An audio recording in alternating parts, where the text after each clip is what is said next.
Hi everyone, welcome back to Hope and Coffee, and it is me, Hope, with my puppy on the couch today. There's a storm outside, and I am cozy. It's actually, I think it's storming outside because it was so hot earlier and a little front was trying to come through. And I am just drinking my tea and having an afternoon. But I wanted to talk with you guys for a few minutes about an Instagram reel that I ran across. Now, this may come out before or after another video that'll kind of talk about some personal stuff in my life, so I don't know. But I thought this was really relevant to some of the other content I'm going to release around the same time.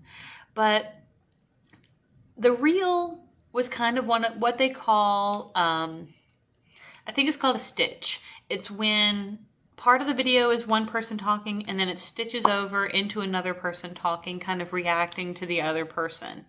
And it really kind of piqued my interest because the first person was talking about getting abandoned by her significant other after 7 years.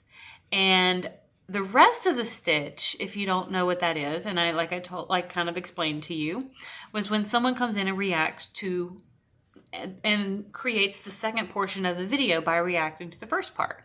But the first girl seemed incredibly upset, and honestly, I get it. I just got broken up with, and I was only like kind of casually dating that person for 4 months, and I was literally blindsided. But she looked devastated and absolutely as though she had been through the emotional ringer. And I could feel for her with all my heart. But what the second person had to say was so incredibly important. And it's something that even I needed to hear. And it's something that I wanted to share because, again, it's something I think I need to be reminded of more frequently as well. So,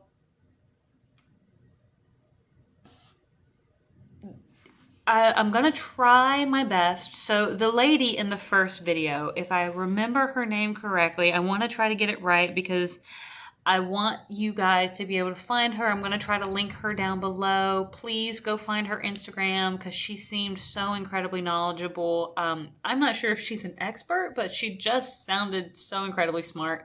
But her name is at the Cindy Noir. That's Noir, if I remember correctly. So please, I hope I got that right.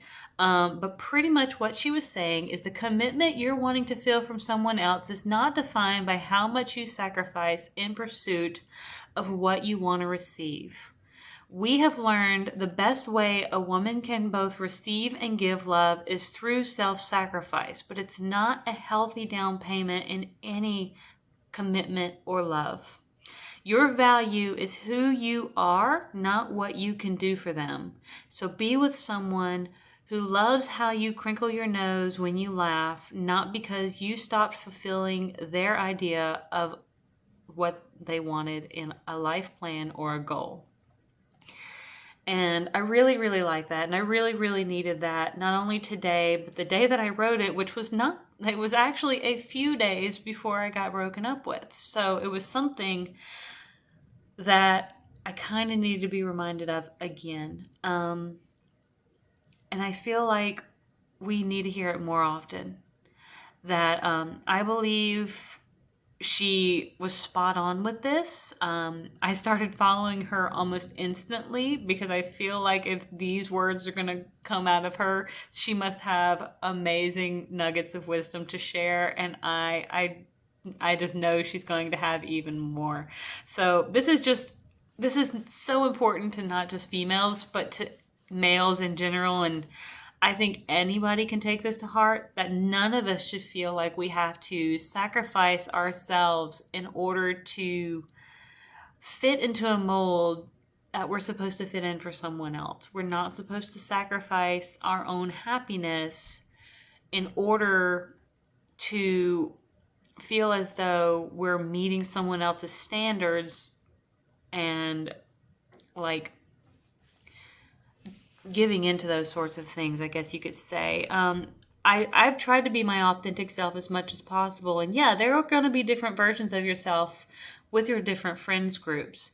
Like you're gonna be there, you're gonna be a different version with your friends than with your family, and that's still an authentic version of you. That's okay, because sometimes you're just like, that's just okay. They see different sides of you. We're not flat people. We are multifaceted. And the side your friends see is a true side of you, and the side of your family sees maybe a true side of you. I don't know, but what I'm saying is, as long as you're not being disingenuous to yourself, as long as you are not truly masking who you are for the sake of hiding, then you are being your authentic self to these people. And so in your relationships, when it comes to a significant other, you should hopefully strive to do the same. And this is something that, again, I need to be reminded of all the time, because in a relationship, I always tell myself, and I say it out loud, that I feel like it should be a collaboration. Like two people are coming together to make something better than they could have done individually. And when I think about it, it's not compromise, because compromise is usually the word gets used. But compromise means both people usually have to give something up and have to sacrifice in order to come together and make things work. When you sacrifice, when you compromise, you often will retain a level of resentment of what you had to give up. Whether it be a piece of furniture that didn't fit into a space that you now share, or something. I don't know. Maybe your significant other didn't like a friend, and that you had to break a friendship. I don't like. You have to figure out what that is. But if there's a sacrifice, then you just want to avoid the resentment down the road. And I think that's one of the reasons that I often have a hard time dating and finding a significant other, is because I am not willing to sacrifice much of anything when it comes to finding my happiness. And the person who will want to fit in my life will come in, and they will hopefully, and I put that in quotes whenever I was kind of writing this up a little bit. I said, will hopefully fit exactly like they should. And I hope it will feel as effortless as it's supposed to be. Now, I'm not saying it won't be hard. I'm not saying that conversations won't need to be had, and I'm not saying that there won't be hard days. But what I'm saying is that we'll both walk into the relationship with the intent to build and to grow and to support, and that we will both inspire each other to do better and to be a balance for each other. That is my goal, but that is also, I hope, your goal when you're moving forward through a relationship, is to be a balance for the person that you're with. And so, even though my recent relationship is over and I am still pretty heartbroken about it,